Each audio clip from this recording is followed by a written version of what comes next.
Hello and welcome to the FatBoss Guide to Fetid Devourer in Uldir. Yes, this single-phase patchwork style fight is very simple, so let's just kick straight into it.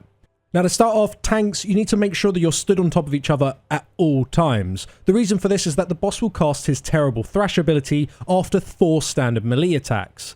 This deals a large burst of physical damage to the target closest to the current tank, and this damage is so high it will easily one-shot a non-tank player.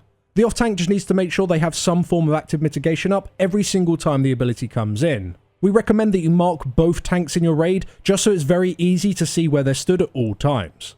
Now as for your healers throughout the fight, the tanks of course are going to be taking a shit ton of damage, but also the raid will. The boss applies an 18-second dot to a large amount of players. Now initially this dot doesn't really do much at all and can be pretty much ignored. However, when it expires, it morphs into a harder hitting 6-second dot, which requires you to spot heal those players over the course of its duration. Players on low health that receive the dot should really consider using a cooldown, especially there's other forms of damage about to come in. Now throughout the fight, on a timer, garbage will flow out of 2 of the 6 waste disposal units around the encounter space. You need to make sure that you keep away from these shoots, as otherwise you'll be pushed back and also just receive additional dots. A corruption corpse core ad will spawn from each of these 2 randomly selected locations. Now these ads don't attack the raid directly, and instead just cast enticing essence, which on heroic heals them for a small amount over time.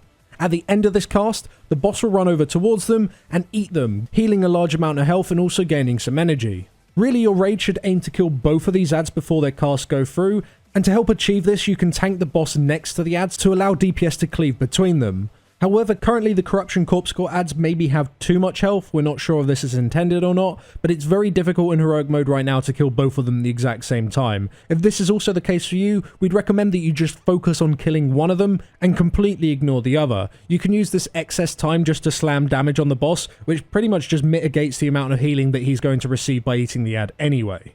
The boss gains energy passively over time. At 100% energy, he will face a random player and cast Rotting Regurgitation. This is a long-range breath which deals a huge burst of damage, knocks back and applies a shit ton of horrible debuffs to anyone who stands within it. You need to make sure that you are close to the boss as he's about to reach 100% energy, as being closer allows you to sidestep the ability more easily. On heroic, the boss will cast Shockwave Stomp on a timer. This just deals a burst of damage and knocks back the entire raid. You need to do your best to place yourself up against the wall just to minimize the distance that you're knocked back.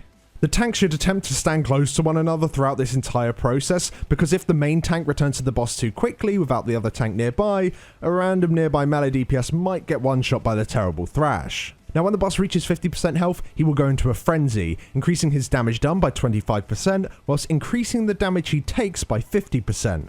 We really recommend that you bloodlust at this point, just to try and end the fight as soon as possible. Tanks and healers should also have cooldowns available during this time just to make sure they can survive this increased incoming damage.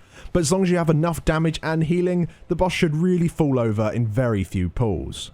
Before you go, make sure you check out our full featured guide over on Wowhead. You can find all spell tool tips, loot information, as well as up-to-date strategies, and a link for that can be found in the description. Thanks to Discord for sponsoring this video. They've recently upgraded their game overlay so you can see text channels as well as voice channels. This means that you no longer need to tab out to keep track of what's going over on your own personal guild Discord or with any chats that you're having with your friends. And we personally find it particularly useful for our boss information channels that we've got over on our Discord.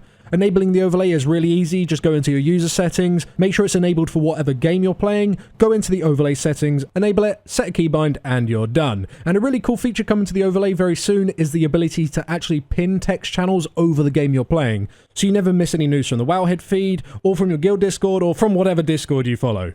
A big thank you also to all of our supporters over on Patreon. You guys are absolutely fantastic. We really do appreciate all the support you guys give to the channel. A link for all of this can be found in the description below. Thank you guys for watching, and we'll catch you all in the next one. Thanks for watching.